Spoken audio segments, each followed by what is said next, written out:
Hi, welcome back. Walk into Best Buy on a Saturday afternoon in 2026, and you'll see something interesting. The TVs look incredible. 85-inch screens for $9.99.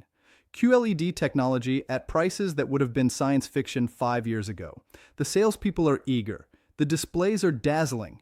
And if you're not careful, you'll walk out thinking you just scored the deal of a lifetime. Here's what they're not telling you.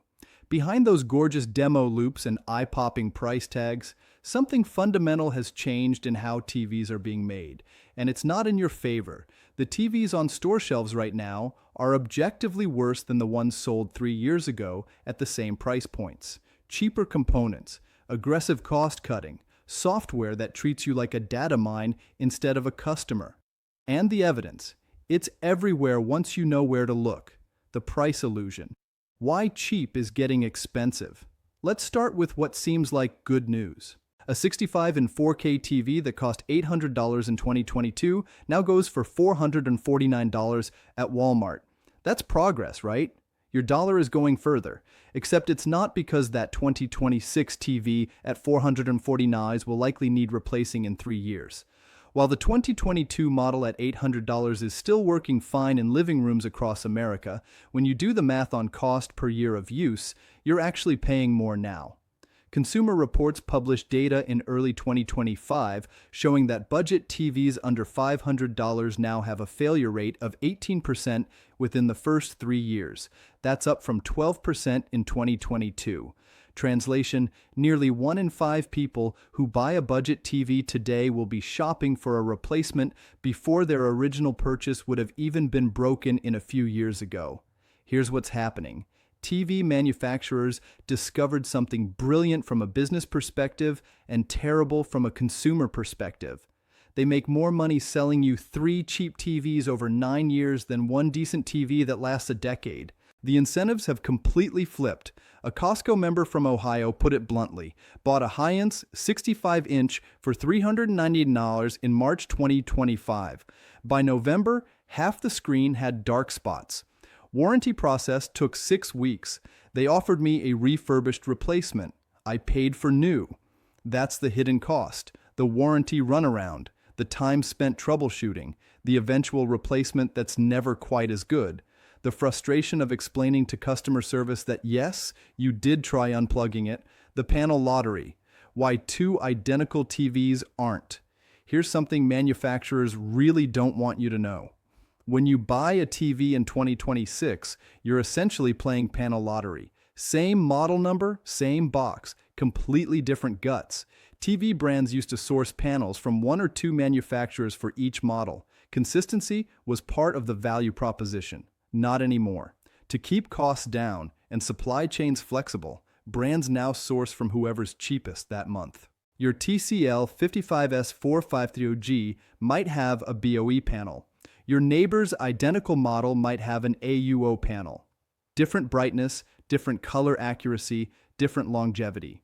This practice became widespread in 2024 and accelerated through 2025.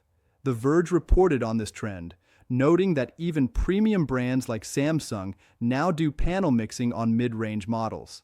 One Samsung Q60D owner reported getting 450 nits of peak brightness, while another measured 320 nits on the same model purchased a month later.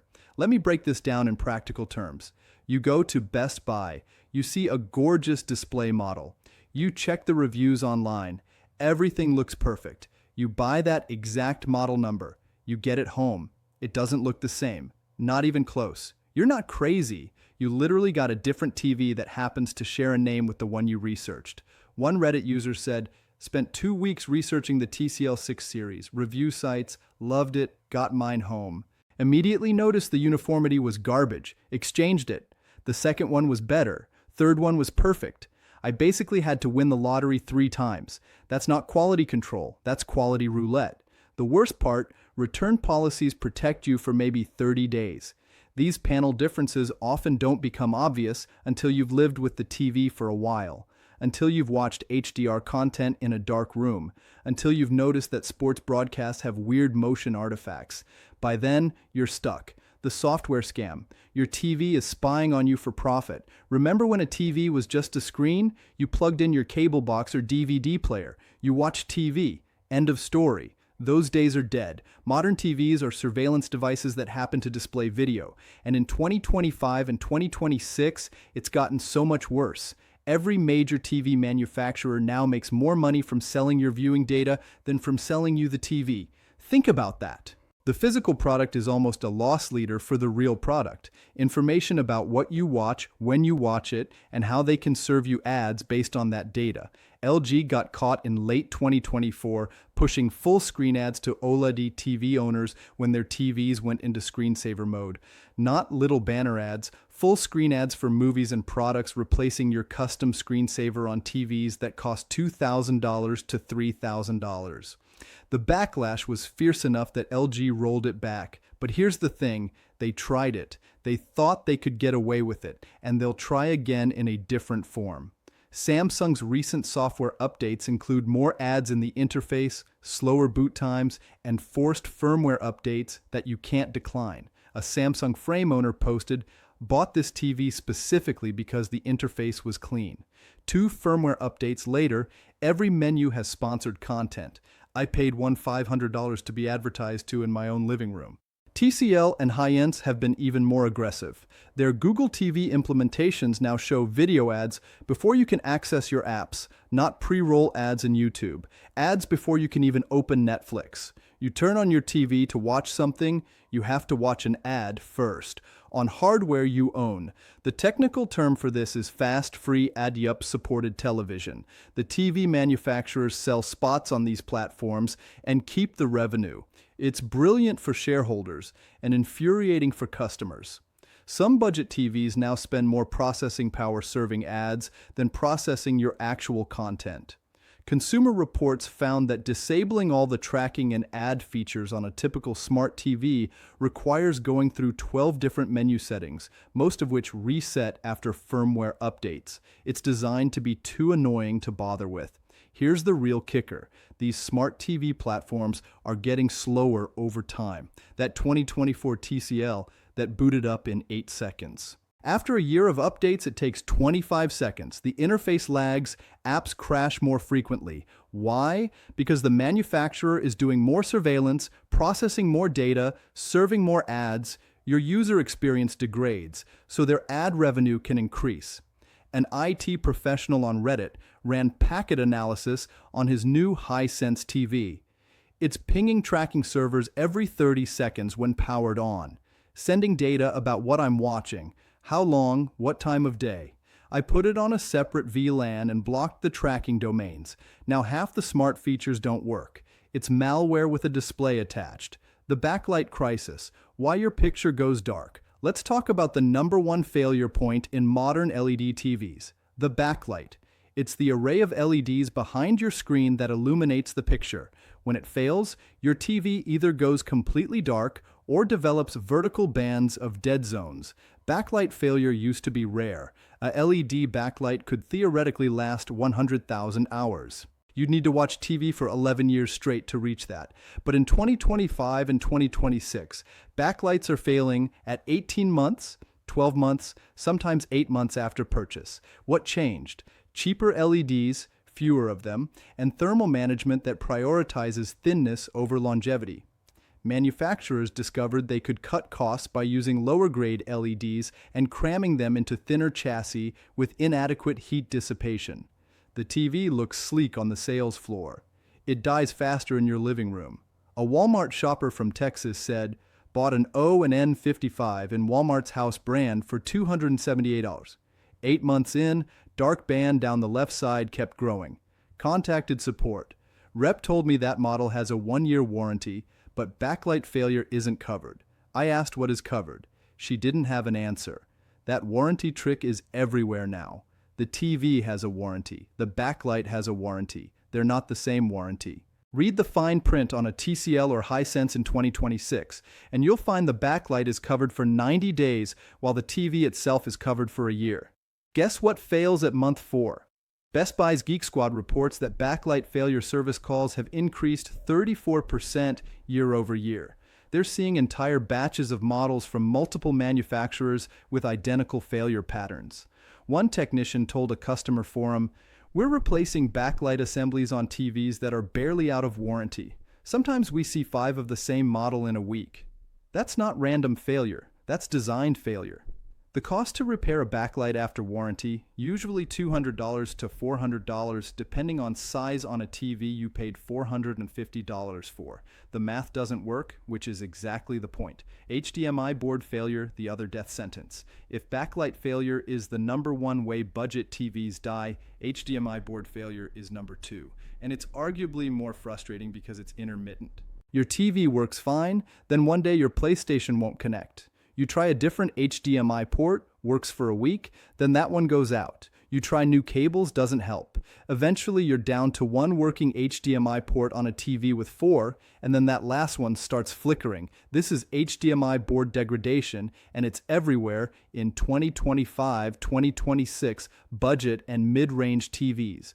The reason HDMI 2.1 ports that aren't actually built to HDMI 2.1 standards. Manufacturers want to advertise 4K at 120 Hz for gaming. They want that HDMI 2.1 badge on the box. But true HDMI 2.1 implementation requires better components and stricter quality control. So they use cheaper boards, cheaper ports, cheaper solder joints. It tests fine in the factory. It degrades within a year of normal use. A Best Buy reviewer of the Insignia F30 series wrote, "Bought this for the HDMI 2.1 ports for my Series X. 3 months in, the TV won't recognize the console half the time. Power cycling helps temporarily." Best Buy says this is within acceptable tolerances. What tolerance? The tolerance for it not working. Here's what acceptable tolerances means. In 2026, as long as the failure rate stays below a certain threshold, usually around 15–20%, it's cheaper for the manufacturer to eat the warranty replacements than to use better components. You're in that 15–20%. Congratulations! Vizio got hit with a class action lawsuit in 2024 over systematic HDMI failures in their M-Series and V-Series models from 2021–2023. The settlement offered affected customers $50 or a refurbished replacement. The TVs cost $500 to $800. The repairs cost $150 to $250. The settlement barely covered the inconvenience, much less the actual loss. And here's the thing, that lawsuit didn't make Vizio or any other manufacturer change their practices. It just got folded into the cost of doing business. Factor in X amount for settlements and recalls, still cheaper than better components. Burn-in is back. The OLED problem. Nobody mentions OLED TVs were supposed to be the future. Perfect blacks, infinite contrast, colors that make LED look like a child's toy. For years, manufacturers told us burn-in was a solved problem. Modern OLEDs have pixel shift, screensavers, panel refresh cycles, nothing to worry about. That was optimistic. In 2025 and 2026, we're seeing burn-in return as a significant issue, especially in the cheaper OLED models. LG's A-Series and B-Series OLEDs, the ones that got cheap enough for regular people to afford, are showing image retention and permanent burn-in at rates much higher than the premium C-Series and G-Series models. Why? Cheaper OLED panels with less aggressive burn-in mitigation. The expensive OLEDs use newer panel technology with better heat management. The budget OLEDs use older panels pushed harder to hit the same brightness specs. They burn out faster. An LGB owner posted, "Watch CNN for an hour every morning. After 6 months, I can see a ghost of the news ticker on solid backgrounds. I do the panel refresh religiously. Doesn't matter." Called LG, they said image retention isn't covered under warranty unless it's severe. I can see breaking news burned into my $2,300 TV. What's severe? The advice used to be if you watch a lot of content with static elements, avoid OLED. Now the advice is, if you want OLED, spend the extra $500 for a premium model or you're paying for problems. Samsung's QD OLED panels in their S90 and S95 series are holding up better, but they're also $2,000 plus. The value proposition of OLED, that sweet spot where amazing picture quality meets reasonable pricing, is evaporating. You can get cheap OLED with problems or expensive OLED that works. The middle ground is disappearing. The warranty shell game, good luck getting help. Let's say you buy a TV, something goes wrong, you contact support. In 2026, that experience has become deliberately hostile. First, you'll spend 30 minutes navigating phone trees. Then, you'll get someone reading from a script who will insist you perform every basic troubleshooting step, even if you explain you've already done them. Then, if you're persistent enough, you'll be told to ship the TV back for evaluation at your expense. For a TV that weighs 40 pounds and is delicate enough that shipping it likely causes more damage. Or they'll send a technician in 6 weeks who will look at it for 5 minutes, declare it a power supply issue or panel failure, and tell you it's not covered, even though the warranty explicitly says it covers defects in materials and workmanship. Apparently, every failure is user error or wear and tear. A TCL owner from Florida described his warranty experience. Screen went black. Called support in September. They sent a tech in November. Tech said needs new panel.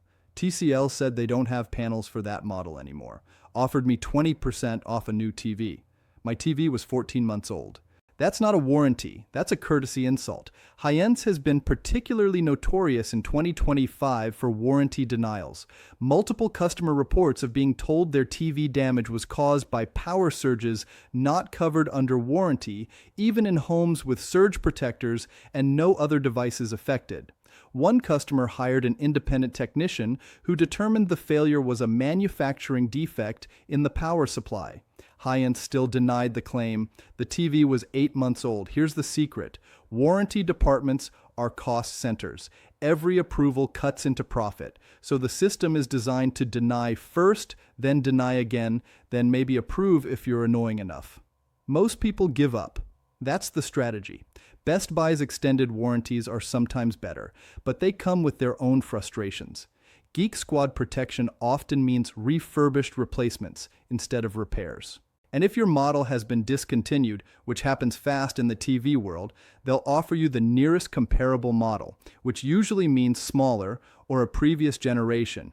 You paid for 5 years of coverage on a 65 in 2025 model. You get a 55 in 2023 refurb. Enjoy the death of the mid-range. Why there's no good option. Here's the structural problem that makes everything worse. The middle of the TV market has collapsed. It used to be budget TVs under $500, mid-range from $500, $1 to $200, premium above $200. You got what you paid for. The budget TVs were compromised but functional. The mid-range TVs were solid performers with good longevity. The premium TVs were for enthusiasts. In 2026, there's basically no mid-range anymore. There are budget TVs with reliability problems and premium TVs at prices most people can't justify. The gap between $600 and $1,500 is a wasteland of disappointing compromises. TCL and High-Ends tried to own the mid-range with their 6 Series and U7 models. For a while, it worked. Then they started cutting corners, cheaper panels, inconsistent quality control, software bugs that took months to fix. The TCL 6 series with Google TV had such severe performance issues in 2021 that Best Buy temporarily stopped selling it. The bugs got fixed, but customer trust got broken. Samsung's Q60 and Q70 series are technically mid-range, but they're so stripped down compared to their premium siblings that they barely qualify as QLED. The local dimming is mediocre. The HDR performance is weak. You're paying for the Samsung name and not much else. LG's QED models were supposed to fill this gap. Mini-LED backlight with quantum dots combining the best of LCD technology. In practice, they're overpriced for what they deliver and undercut by cheaper mini-LED options from TCL and High-Ends that perform nearly as well for $400 less. What happened? Manufacturers realize the margins are better at the extremes. Sell high volume at low prices in the budget category. Sell high margin to enthusiasts in the premium category. The middle is complicated and not worth the trouble. A professional calibrator explained it on a forum. I calibrate TVs for clients. 5 years ago, I could get a mid-range set looking 80% as good as a premium for half the cost. Now, the mid-range stuff is barely better than budget. The gap to premium is huge. It's a barbell market. This is terrible for consumers because most people's sweet spot is that missing middle. They want something better than budget. They can't justify premium. They end up buying a $700 TV that isn't much better than the $400 model, or they stretch to $1 to $800 and regret the expense. The measurement manipulation specs that lie up quiz. You're comparing two TVs. Both claim 1000 nits peak brightness. One costs $600, one costs $200. What's the difference? Everything.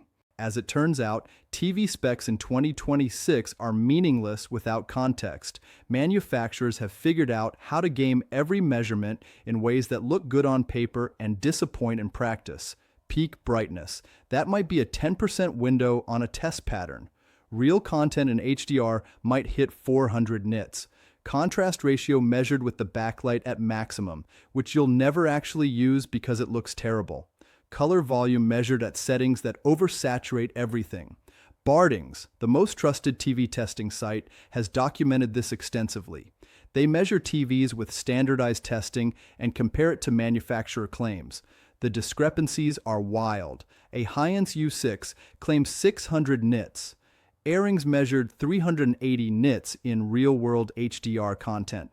A TCL Q7 claims 120 Hz as a refresh rate. It's actually 60 Hz with motion smoothing tricks. Here's my favorite, HDR support. Every TV now supports HDR10. That's technically true, but supporting the format and actually displaying HDR content in a way that looks better than SDR are completely different things. Without adequate brightness and local dimming, HDR just looks like washed out SDR. A home theater enthusiast explained, HR without at least 500 nits of sustained brightness is like HD without resolution. You're checking a box on the spec sheet. The experience doesn't improve. Sometimes it's worse. This measurement manipulation means you can't trust the numbers on the box. You need professional reviews with calibrated equipment. But how many people shopping at Walmart on a Saturday are going to airings first? They're reading the box, comparing numbers, and getting fooled. Consumer Reports tried to address this in 2025 by creating a new real-world performance rating that ignores manufacturer claims and tests everything themselves. It's helpful, but it's also a sad commentary that we need a watchdog organization to tell us if TVs actually do what they claim. The environmental cost, nobody counts. Here's something that doesn't show up in the price tag. All these cheap TVs dying early create a massive environmental problem. E-waste is already one of the fastest growing waste streams globally. TVs contain plastics, heavy metals, and chemicals that don't belong in landfills. When a TV that should last 10 years dies in 3, that's not just a consumer problem, it's an environmental problem. The math is staggering. If 18% of the 40 million budget TVs sold in the US in 2025 fail within 3 years, that's 7.22 million TVs in landfills or recycling centers by 2028. Most won't get properly recycled. Electronic recycling is expensive and inconvenient. The TV ends up in the trash. Manufacturers love to advertise their environmental initiatives. Energy efficiency ratings, recyclable packaging, carbon-neutral shipping, all true, all meaningless if the product itself is designed for obsolescence. A sustainability consultant wrote a detailed analysis in 2025. The energy saved by an efficient TV is wiped out by manufacturing a replacement TV 3 years early. The most environmentally friendly TV is the one that lasts a decade, but that's not what we're selling anymore. Extended producer responsibility laws, which would require manufacturers to take back and recycle their products at end of life, have stalled in the US. Other countries have them. We don't. So there's no incentive for TV makers to design for longevity or recyclability. The incentive is to sell more TVs more often. This isn't a guilt trip. You need a TV, you should buy one. But it's worth understanding that the race to the bottom on pricing has costs that don't appear on the receipt. What you can actually do about this. So that's the landscape. Cheaper TVs that don't last, software that spies on you, warranties that don't cover what breaks, and a mid-range market that barely exists. What's a normal person supposed to do? First, adjust your expectations about budget TVs. If you're spending under $500, you're buying a disposable product. It might last a year, it might last 5, but plan for 3 and be happy if you get more. Do the math on cost per year, not upfront cost. Second, If you can possibly stretch your budget, do it. A $1,000 TV that lasts 7 years is cheaper than a $450 TV that lasts 2. The Samsung Q80, the LG C3, the Sony X90L, these are sweet spots where you get real performance and reasonable reliability. They're not cheap, but they're worth it. Third, buy from retailers with good return policies and use them.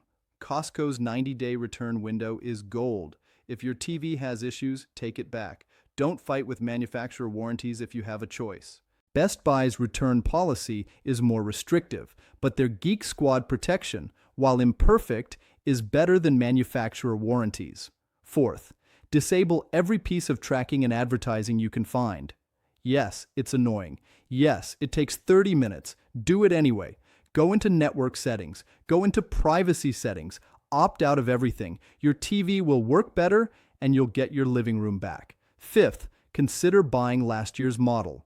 A 2024 premium TV on clearance in 2026 is often a better value than a 2026 mid-range TV at full price. The technology hasn't changed enough to matter. The build quality is usually better. Sixth, keep your TV on a surge protector and practice good power management. A lot of component failures are accelerated by power fluctuations and heat buildup. Turn the TV off when you're not using it. Don't leave it on as background noise for 12 hours a day. Finally, vote with your wallet. If a manufacturer burns you, don't buy from them again.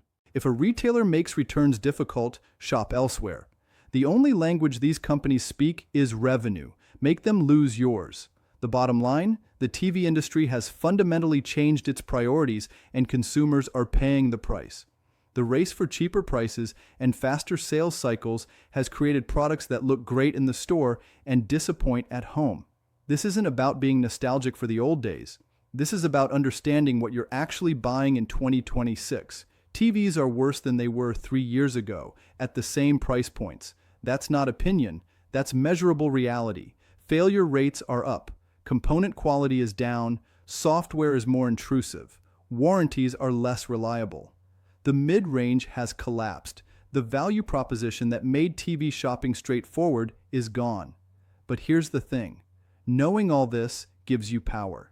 You can make smarter decisions. You can avoid the worst offenders. You can set realistic expectations. You can protect yourself from the most egregious practices. The TV manufacturers are betting you won't do your homework. They're betting you'll see that $399 price tag and that gorgeous demo loop and hand over your credit card without asking questions. Don't make that bet with them. Make them earn your money with actual quality, because at the end of the day, your living room deserves better than a disposable TV that spies on you while it slowly falls apart. Now, I want to hear from you. What's your TV horror story? Have you dealt with warranty runarounds, early failures, aggressive advertising? Drop your experience in the comments. Let's build a real database of what's actually happening out there. And if you want more honest reviews before you drop $1,000 on your next TV, hit subscribe to NextGen Picks. We're just getting started pulling back the curtain on this industry.